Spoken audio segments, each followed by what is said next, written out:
In the news, haven't you? Sacking the director of the FBI. Wow. But we're not discussing that tonight because we're talking about the UK general election, and today has been Education Day.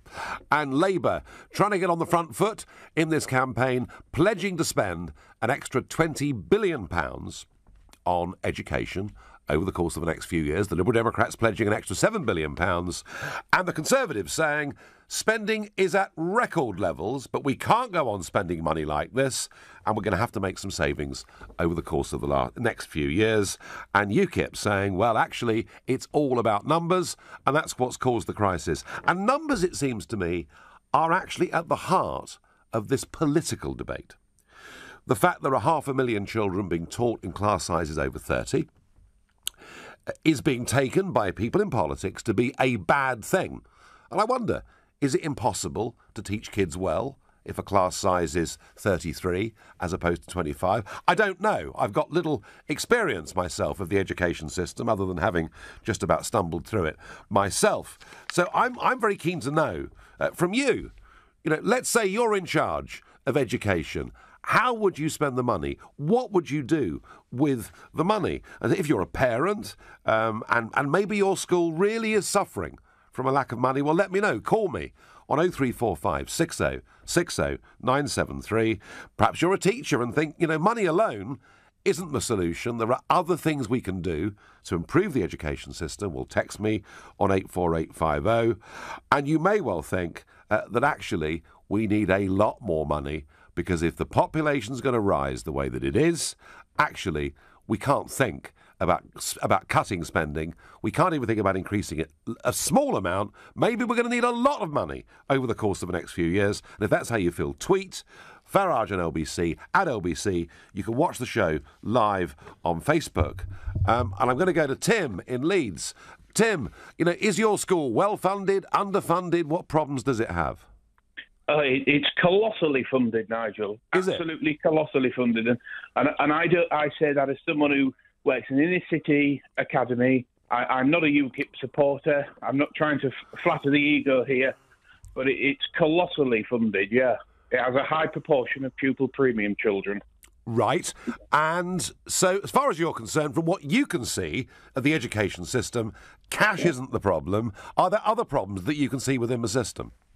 Well, it's more to do with the culture, I think, and people and families and children taking some form of responsibility of their own education. But can I give you an example, Nigel? Do. We've been told that there's no longer a budget in our department for paper and books. It's all gone, so we have to make do with what we've got. We're not allowed to order any more. But in the same breath, we've just had we have, as we speak, actually, a private company in delivering an intense course, they call it, to Year 11s in who are approaching their GCSEs in English and mathematics, and that has cost £6,000 per subject. But we found the money for that. Right. And yet these kids have had since Year 9, so effectively nearly 3 years, preparing them for their GCSEs. Tim, should the emphasis in the modern world be, and you mentioned it, books and paper, or should the emphasis be more for laptops and online learning and online teaching? I don't think it has to be one or the other, to be honest, Nigel. I think what you need, actually, is if you need books for a reason, so the kids have something to write on. And you need laptops and computers for different things, for research and for project-based work. But the waste in the system is catastrophic.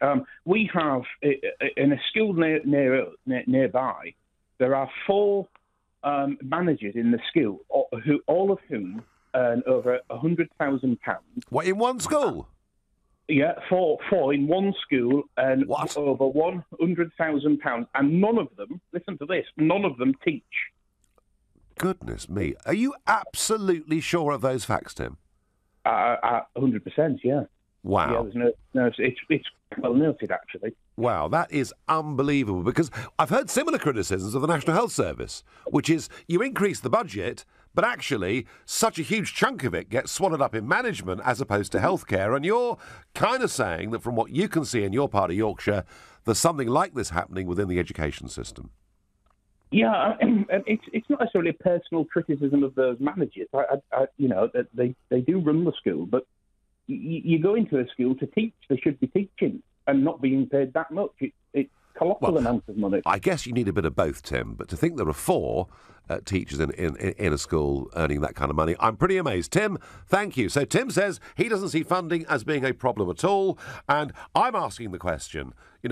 All the politicians are saying we need to spend this money to reduce class sizes. And I'm asking the question, do class sizes of themselves constitute the problem? And I got a very interesting text in here from Julia in the West Midlands who says, in the 1950s and 60s, we had 40 to 45 in our classes. We had 1 teacher, no assistant. Yes, they did stand at the front of the class. We sat in rows facing them, and we had stronger, better teachers. Well, that's obviously quite subjective, but Julia makes the point that actually people got a very good education in class sizes, perhaps bigger than some of the ones we have today. I don't know. Judy in Brentwood, you're in charge of the education budget. Do you need more money? How would you spend it? No, I don't need more money. I just need some sense. Right. There were 53 in my class.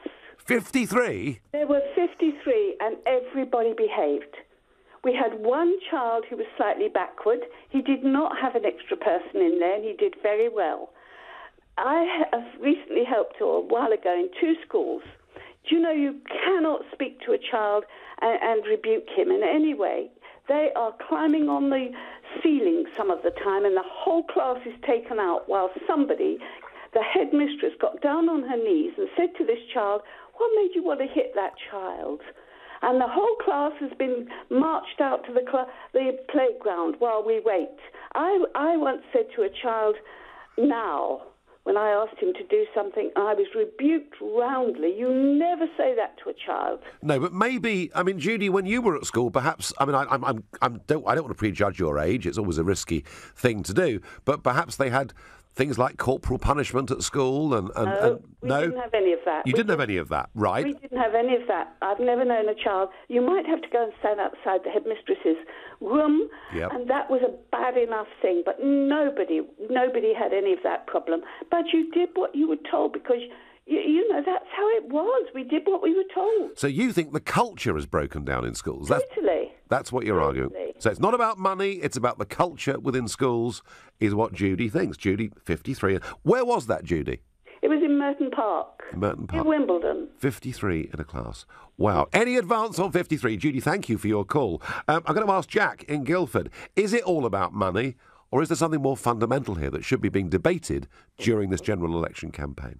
There's something far more fundamental, and I'll give you an example. When I was 18 years old, I was psychometrically tested. Yeah. And one of the things they came out and said I ought to be a journalist. But I didn't get enough grades to go to journalism college, so hence I didn't go. But I think that personally, where children, some children go to university and what have you, fine, great, carry on. But everybody's got a natural ability, and I think we ought to be spending money That phone keeps on going, Jack, doesn't it? Spending money on children to be psychometrically tested to find out what their natural ability is that they may not even know they've got. Yeah, I agree with that. Get people doing things they're good at. It was interesting. I was at a big conference this morning up in Manchester, and we were talking about... the room was full of employers, and we were talking about what does the education system need to do to help employers. And what came screaming back at me was that once people have left at 18 and gone to university, actually there are too few people doing at degree level or at genuine apprentice level science, technology, engineering or medicine. And Jack, your point that finding out what people have an aptitude for is actually perhaps one of the most important things people can leave school at 18 with. Jack, do you feel the education system works today or not? No. Simple as that. Simple as that. I think it's all the teachers are university graduates where basically you're taught to have a view but not to listen. So that when the children are pushed in a direction, and then what's the point if a child has got a natural aptitude towards metalwork but doesn't realise it? What's the point in teaching them how to cook boiled eggs? Well, no, fine. And maybe, Jack, what's the point of making kids stay on at school till they're 18 when actually by the age of 15 some of them are utterly disinterested in academic work, and they might be better getting some vocational experience from an earlier age? Or finding out what their natural ability is and pushing them in that direction, and they can discover it themselves.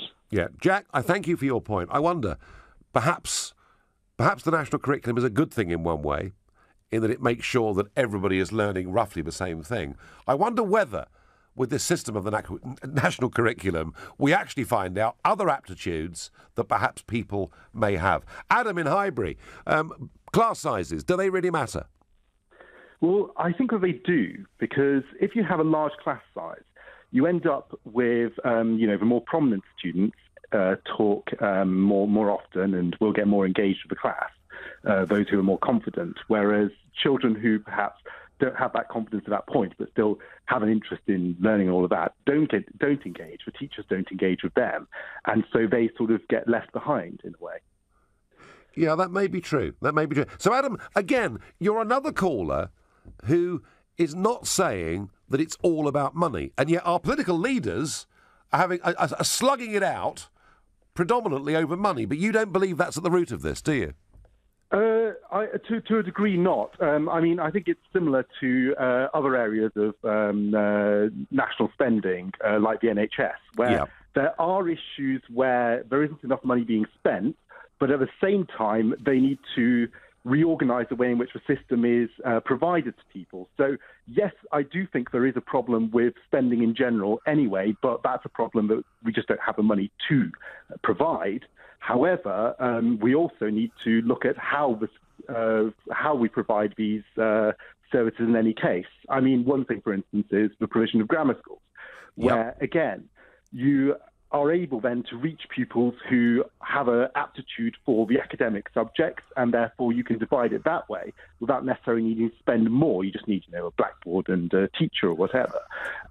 If you get people taught in the correct way for the correct subjects that they have a natural aptitude towards, you can then divide those class sizes down into actually targeting people towards what they're and the right subjects, finding out what people really like and what they're good at, as Jack said before. Adam, I thank you, and I've no doubt we'll get some calls on grammar schools, because that is a divide in this campaign, that Theresa May does want to bring back a larger number of grammar schools. That pleases me, but please tell me I'm wrong. Tell me the Prime Minister's wrong. Tell me I'm wrong about class sizes. Tell me actually we need to have smaller class sizes or we can't teach kids properly.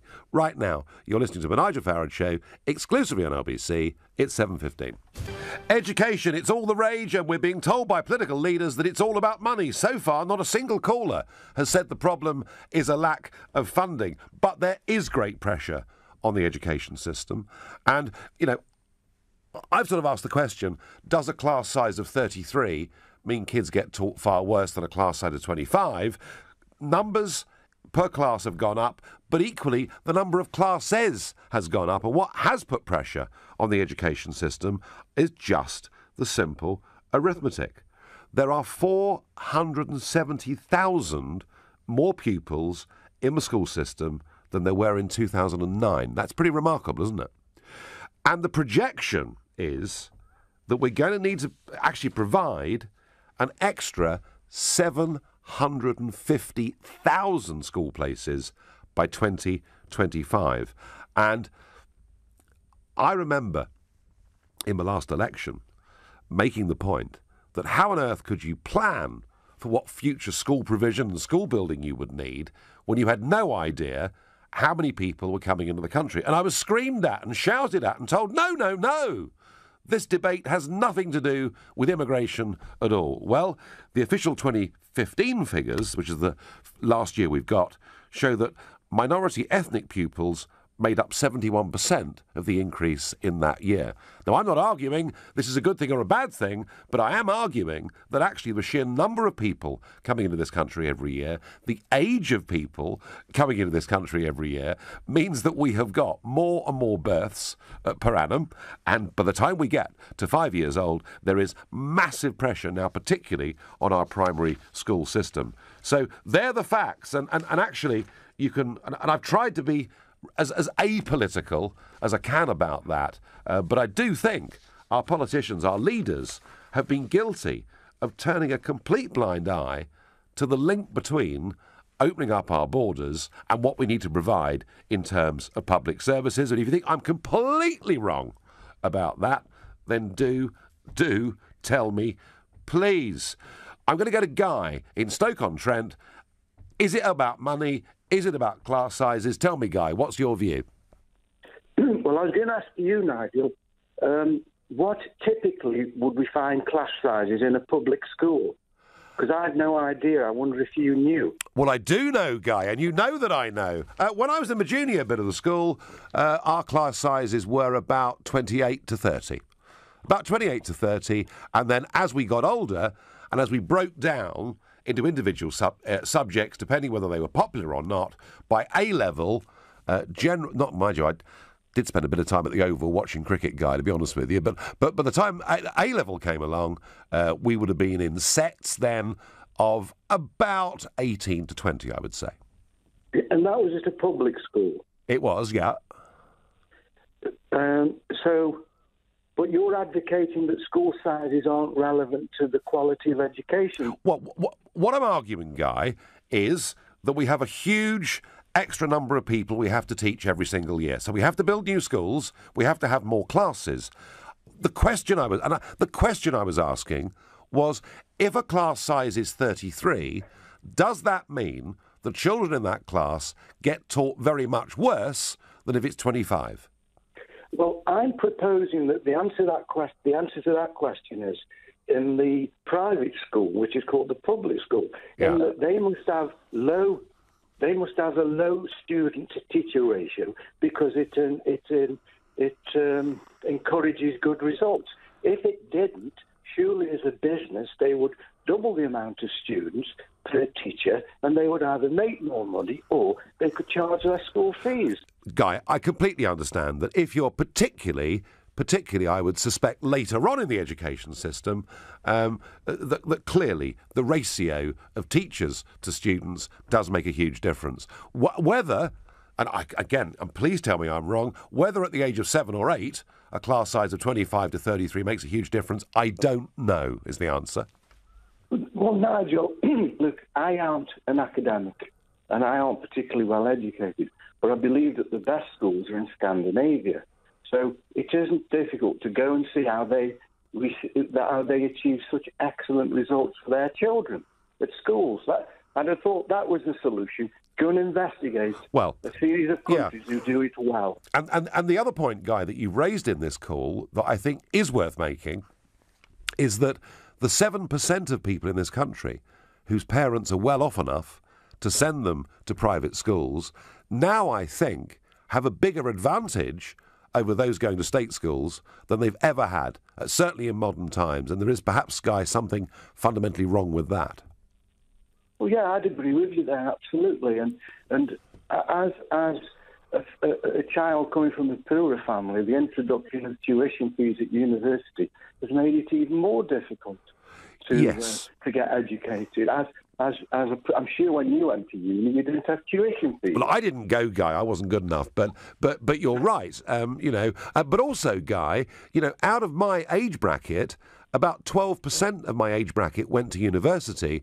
Now it's about 45%, I think. So we're sending a lot of people to university who, in my view, probably are not benefiting from coming out with a degree that doesn't help them in the workplace, that gives them a load of debt, whilst at the same time there may be people from poorer families scared of racking up that amount of debt who perhaps ought to be going. So I do think, Guy, there is reform that we need within the education system. I personally think grammar schools do offer bright kids from poorer backgrounds a real chance to get on. And I know that's highly contentious, and I guess we'll get some calls in a minute telling me that I'm wrong. But I take the view that this is not just about money. That's my opinion. What do you think to that? I think money is one of the prime issues in it. It's part of it, yeah. I think it's an important issue. Yeah. No, Guy, no one's going to deny that it's important, but I'm not sure that it's the be-all and end-all. But listen, Guy, I thank you for the conversation. I thank you for your call. A radical idea comes in on Twitter. How about parents actually pay towards the cost of education? Why should it be free? Parents need to put their hands in their pockets. I think that one is going to probably go down like a lead balloon. I remember large auditoriums of students, and that was accepted. It's not the class size that matters, it's the attitude of the kids and the teachers. Nigel, we need teachers who can actually teach at an academic level, at all levels. Root out the politically motivated mentors. There was a Pink Floyd song about that, wasn't there? I seem to remember. Ken in Enfield. Is it all about money? Is it about class sizes? Or actually, given the population increase, are we going to need to spend a lot more money over the next few years? I'm 19 next birthday. 90? And when I left school at 14, I went to evening classes for 20 years. And all the guys that were in engineering all around me were all quite ordinary people, and not a penny piece was spent very much on their education. They just had a burning desire to learn and a burning desire to work, not just to hang about in classrooms wasting their time. So, Ken, when you left at 14, what were your literacy and numeracy skills like? Well, what can you say? I mean, up to the age, it was the wartime when I was 11, so the educational system collapsed and I was evacuated to Cookham. Yeah. The teachers came down with us. And then when I went to work, I sort of, nobody took any notice of me, and I wasn't particularly sort of bothered about anything in particular except that I wanted to become an electrical engineer. So I went to evening classes and had day releases in those days. But, of course, the whole structure in engineering then was on self-made people, like there is in motorsports today. In motorsports today, the British are supreme because very many of them are not particularly qualified, but they can stick their cars together with chewing gum, as it were. Ken, should we be encouraging more young people to take up vocational training earlier? Yes, I think you should leave them alone. I think you should leave them. I was completely left alone. And my education was self-educated insofar as the fact I was interested in the Renaissance and all that sort of thing. So, and I listened to Radio 3 at the time, and I had an education which came at me in drips. Yep. OK, very good, Ken. Interesting. Ken left school at 14 and doesn't seem to have done too badly. Gordon says on Facebook, there were 35 kids in my class and I turned out all right. Never did me any harm. Jackie says in the 60s there were always 30-plus kids in the classes. We were taught well. Trouble is now there's no discipline. Alice says, my school had funding. I left with no GCSEs, but I do have an honours degree. I think that makes you a late developer. Linda says, I had teachers that put the fear of God up us. Well, do we want actually to terrify our younger generation? I don't know. It's the battle for number 10 this week, and tomorrow Nick Ferrari is going to be putting your questions live to the Prime Minister, Theresa May, at 7 o'clock. In this slot. It's going to be fascinating. It's her first live of the campaign. And at 7:30, I will come back into this chair and for an hour and a half get your immediate reaction to what the Prime Minister said to Nick Ferrari. Nick, who I think is becoming the most feared interviewer in the British media, because whenever he asks questions, they all seem to stumble and have a terrible problem. You're listening to the Nigel Farage Show, exclusively on LBC. It's 7:30 and... Well, the great expenses row of 2015 has really come fully to a head today. As you may remember, there was a big battle bus stuffed full of activists that would tour around the country for the Conservative Party, going to their target seats, and by all account, after a hard day's campaigning, they'd have a hard night's partying. The question was, if they were turning up in constituencies to canvass and campaign for individual men and women for the Conservative Party, that should have been added to the expenses of the constituency campaign as opposed to the national campaign. Yeah, I know it's a bit technical, but there is something called the law. Anyway, today, the Crown Prosecution Service have said that no Conservative politicians will face criminal charges following investigations into how the spending was recorded. The CPS say there is not enough evidence to prove dishonesty. The Conservative Party says it proves their candidates did nothing wrong, and the Prime Minister did her best today to try to draw a line under it. What the CPS has decided, they're an independent body, they have decided that no charges will be brought against any candidate in relation to this matter. Candidates did nothing wrong. This is very important. I repeat that. I've said it now several times. Candidates did nothing wrong. Well, the Lib Dems' Tim Farron was, to say mildly, rather disappointed. It's a shame, in one sense, that it would appear there's a cloud hanging over British politics, indeed this election, that seems to indicate that those with the most money and the biggest war chests are given an advantage rather than those who have the best arguments. And Jeremy Corbyn says he was surprised at the decision. The CPS is independent, the Electoral Commission is independent, and I think you have to accept that because politicians should not be interfering with the judicial process. That's why we have a separation of powers between the judiciary and the political systems. So I'm making no further comments on it. I've been worried about spending and conduct, not just in general elections, but in by-elections, actually for many, many years now. It seemed that the law simply wasn't being applied properly. In this case, was today a total whitewash? Well, the party did get fined previously by the Electoral Commission, so I would say at least something has been done, at least a marker of some kind has been put down. Now, I said no Conservative politicians will face charges. There is one exception to today's announcement, and there is a delay, and it's on a Kent constituency. And guess who stood there in the 2015 general election? Yes, it was me. And as yet, we have no decision as to whether they're going to press or not. I was aggrieved personally back in 2015 by the way the whole thing operated. And I suppose I still feel that to this day. So whether in that one remaining case some serious action is taken or not, I best, for the moment, not say anymore. But believe me, when the CPS give their final judgment, I might have quite a lot to say. That aside, it's been Education Day, and it seems to be a big battle between the party leaders about how much money is needed. So far, I've not had a single caller or text or tweet or Facebook message telling me that the school their kids are at is in a disastrous plight because they haven't got enough money. So if you're out there and if underfunding really is the problem, do let me know. And I'm not pretending it doesn't matter. Of course it matters. I mean, we spend £40 billion every year on education. It's a lot of money. Mind you, peanuts to the European Union, isn't it? Because they want £85 billion for us to leave. Well, I'd rather spend 2 years in education, wouldn't you? I wonder, Steve in Carl-Shulton, you're in charge of education. Is money your first priority? What else would you do? I think quality is better than quantity. So the price of education, as long as it's used correctly, is the main point we should be looking at, really. Right. So I mean, my son's in a school of a class of 70 with three teachers. So it works completely different to any other high school that you've been. How does that work, Steve? So are all 70 in the room together at the same time? All together at the same time. That's what they call a school. Yeah. There's 3 schools, all with around about 70 in, with 3 teachers each.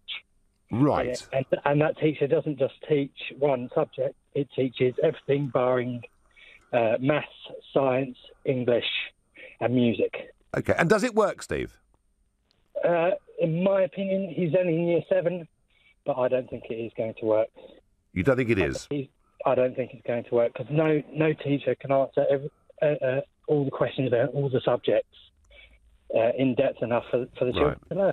Well, that sounds, Stephen, by the way, your phone line is rotten, but that sounds, I have to say, I've not heard of a case of the concept of 70 of them together and 3 teachers sounds very different, very strange to me. June in Liverpool. June, I believe you're a teacher. Yes, that's right, Nigel. Good evening. So tell me, Good evening. tell me, what are the problems in your school? Okay, you've said about nobody's phoned in to talk about funding being an issue. Well, I'm going to book that trend because funding is absolutely a horrendous issue across a lot of schools in the northwest. Yep. I think it's absolutely inconceivable that nobody is, as people are dismissing the fact that funding is completely detrimental to class sizes. Because at the end of the day, if funding is cut from schools, like it is being in my school, and I'll tell you about my school in a minute, then we simply cannot afford to employ enough teachers. Hence, class sizes go up. So we have class sizes going from maybe a nice size of sort of like 20 or 25 students, which is manageable for a teacher. And we're looking at 30, 35, 40. And with the best will in the world, even a bionic teacher is going to be unable to ensure that every single student in their class has made progress, every single student understands the concept you're trying to deliver. And it's only going to get worse. In our school, we've already had to lay off support staff, which are vital for those special educational needs students or students with additional needs. Yep. So they're being disadvantaged already. The Tories proposed new funding scheme for schools. I think it's called the Fair Funding Policy. I can't quite remember about it. I'm so angry right now. Basically, by 2019, our school will have lost nearly £700,000 from its budget. Yeah. That's equivalent to 15 members of staff, 15 teachers. But June. I mean, I understand the upset that is coming through on this phone call, and I get it. And clearly, if a class goes from 25 to 40, that does make a difference. And I understand that, and I completely am with you on that. But I had a phone call at the top of the hour from a gentleman from the north of England who said or claimed that in the school that his children go to, it's obviously a big school, there were 4 administrators who didn't teach who were all earning over £100,000 a year. I mean, is that where the money's going? Obviously, I don't know where this school is. I can't speak for it. Sure. And I'm not sure what he means by administrators. He talks about deputy heads. He talks about assistant head teachers. But apart from the head teacher in our school, there is no member of staff that calls himself a teacher that does not teach, and there are no administrators on that sort of money in my school. So right. Our school is not an academy. It's a true comprehensive school in the northwest. So if the money is going there, absolutely, that's disgustingly immoral. But the members of staff who are paid the higher wages in our school, sort of going along the pay progression, they are the members of staff who are ultimately accountable for results and manage the curriculum, manage pastoral issues. So they have big weights on their shoulders, but they also teach us a teaching timetable at the same time. Yeah. So it's almost doing the jobs of 3 people at once. So June, your school numbers are going up every year, yeah? Yep. Yep, in line. We've got 260 per year group. We're having to increase because of the population in the area. We're having to increase about 300 with no extra funding for teachers. Yeah, that sounds very, very typical. So June, let's just say that in a few weeks' time you were appointed the Education Secretary. What would your 3 key priorities for educational spending be? That will be quite a promotion. I'm only 26. Well, you never know if if you're good enough, you're old enough, Well, first of all, I've completely scrapped this grammar schools idea. I think it's absolutely ridiculous. Okay. Personally, if you want to improve the education in this country, why are we not funding schools that are already, outstanding but are really struggling? Or why are we not looking to fund schools that really need a little bit of help? Why are we putting money into these elitist educational establishments? I don't understand it at all.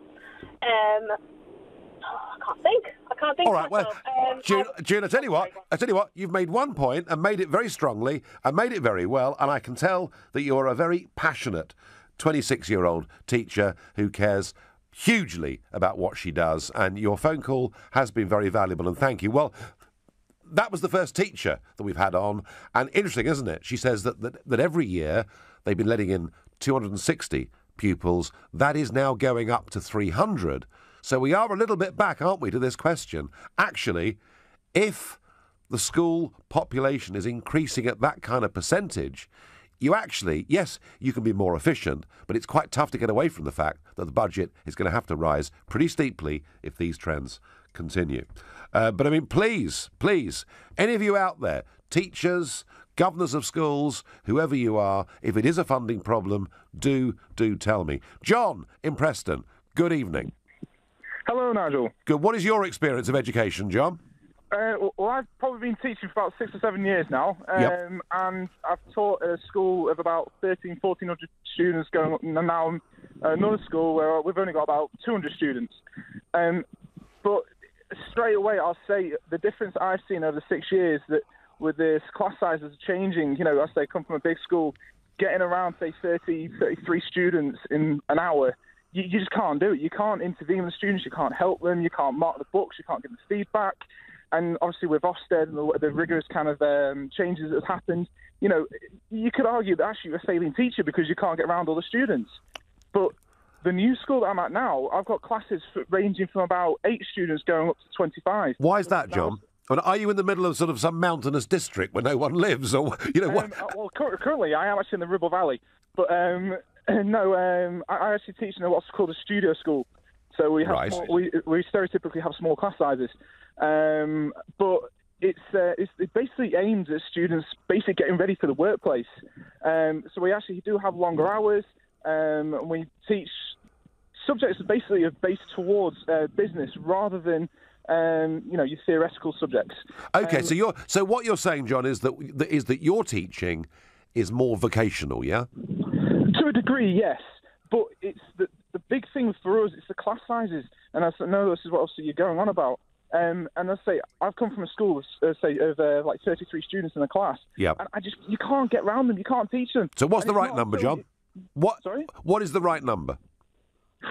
Well, for my very small 6 years of experience, probably say about 20 is incredible. Okay, all right, John. Thank you very much for your obviously very unique school that John is teaching in. You're listening to the Nigel Farage Show exclusively on LBC. It's 7:45. As soon as you just start discussing education, you get a whole mass of separate arguments going on at the same time. The politicians, the leaders are talking about money. Most of the callers and texters and tweeters are not talking about money. They're mostly talking about the culture within schools. They're talking about discipline within schools. But interesting, isn't it, that it's the teacher or the teachers that ring up who say, actually, funding does matter. We're being asked to teach more and more children in our school every year on a budget that simply isn't working. And how can you teach 35 or 40 kids in a class when actually the last suggestion was that nearer 20 might be the right number? Derek on Facebook says an MP should spend a week in a poor-performing school and see what's happening. Derek, for goodness sake, we do not want our politicians going out in the real world and understanding what's going on. No, I agree with you totally. Ben says, wouldn't teachers manage better if we sent all trainee teachers to do 2 years national service in the military so that they get some real-world experience and learn a bit more about discipline? That's exactly what my grandfather would have said, I have to say. He really would. I don't hear the national service argument very often, but actually there are people out there who think it might be a good for society. Goodness knows, though, how we'd ever afford it.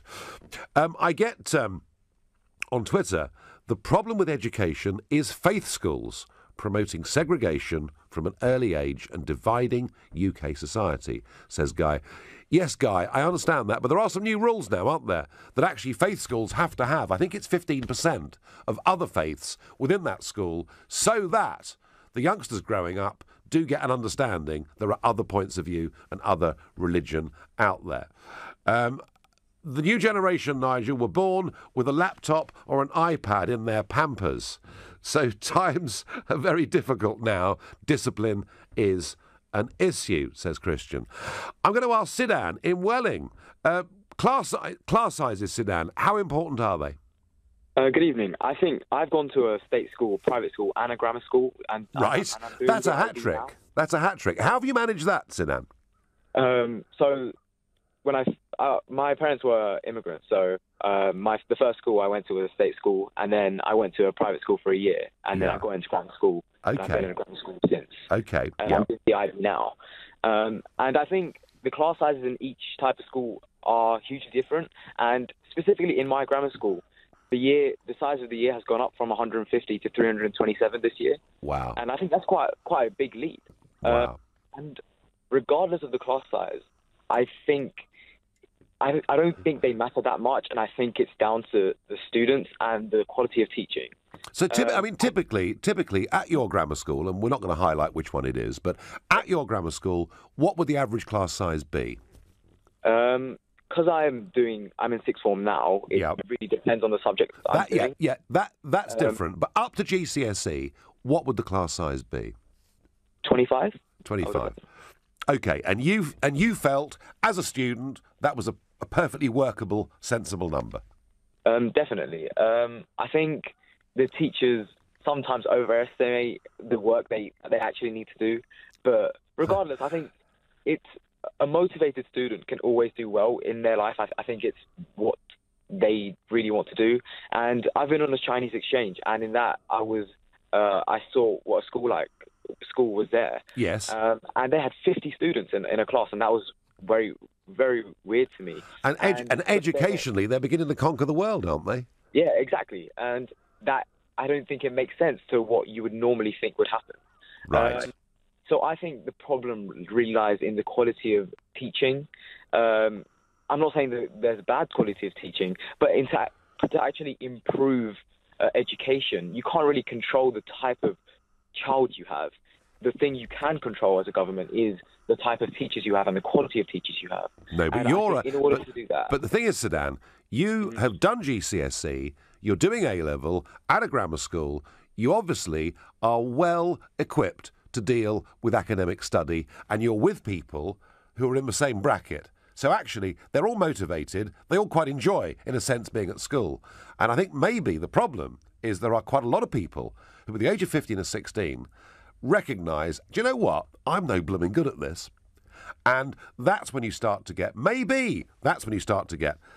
a problem with discipline, a problem with truancy, and I just keep coming back to this. I do understand that money is important. Sit down, and thank you very much for your call. I do understand that money is clearly an issue, but I do just wonder whether there aren't quite a lot of people who actually we're spending money on teaching academic subjects up to the age of 18 who might be much better off and much happier learning something else. Please tell me I'm an old dinosaur. Tell me I'm wrong, but that is what I think. And when I meet employers, like I did in the north of England today, who tell me they're struggling to get people who have done science, technology, engineering or medicine, I begin to think perhaps that point of view is sensible. I'm going to Cromer in Norfolk. Mark, you're on LBC. Hello, good evening, Nigel. Good evening. Two quick points, if I may. First of all, on electoral expenses, which you raised earlier. Yes. Surely it shouldn't matter. There was no intention to deceive or be dishonest. What does matter, surely, is that in some constituencies the result was unfairly influenced. And I don't understand why the election or electoral commission, whatever it's called, didn't order those elections to be rerun. Do you have a view on that? Mark, I'm sorry to say that since the Electoral Commission came into being, they haven't succeeded at very much. They've overseen the explosion of postal voting fraud and many other things. They've literally hounded UKIP almost to trying to close it down a few years ago. And I'm not sure the Electoral Commission are really doing their job, Mark, if you want my honest answer. Your honest answer is always welcome. The second point... Yes, education, Mark, please. Yes, education. I don't think you need to spend any money at all. Just keep the current spending going. What you should do, and what has to be done, surely, is to empower principals to sack bad teachers. Because we all remember from school those who could teach and those who simply could not. I say just get rid of the bad ones, make it easier to get rid of the bad ones, and you'll see so many much better results in school. And who would you give that power to, Mark? Purely to the headmasters and headmistresses? Well, I think obviously it can't be only one person, because you might have personal differences which might be exploited. But it must surely be a principal and two senior teachers, maybe outside observers. Do you have specific experience of there being bad teachers in schools holding kids back?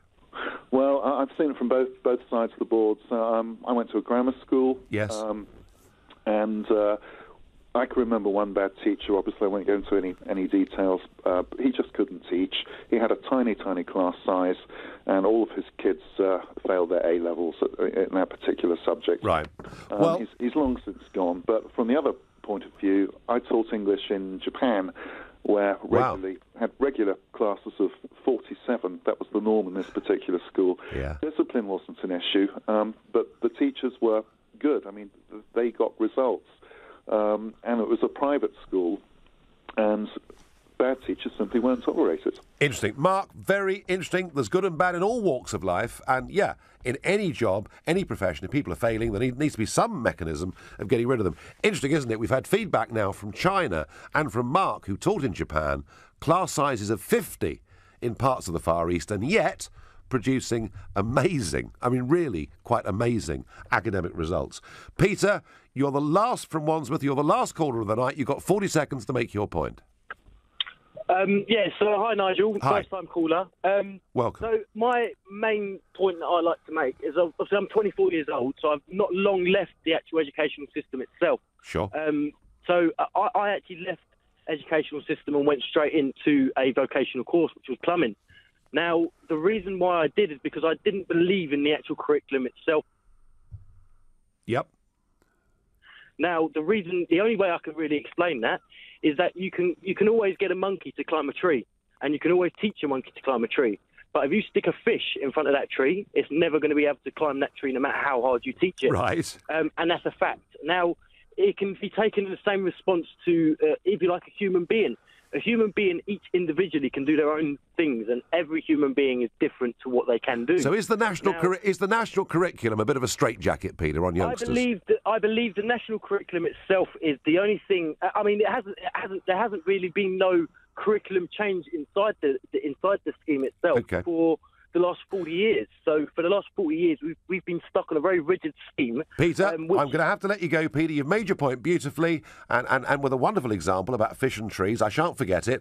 Peter's point that we're all different, and maybe the national curriculum is a straitjacket. Very interesting. Most of you thought there was a lot more to this than just simply money. My final thought on it is, if population trends continue as they are, whilst there will need to be reform in schools and many of the things people have argued for, unavoidably, I'm afraid it's going to need a lot more money, as are all our public services. Our population is rising by 500,000 every single year. Well, you've been listening to the Nigel Farage Show here on LBC. I'm back tomorrow at 7:30, because at 7 o'clock, Nick Ferrari will be here interviewing the Prime Minister live. I'll be looking for your reactions. Coming up at 10, it's Ian Collins, but up next, it's Clive Bull.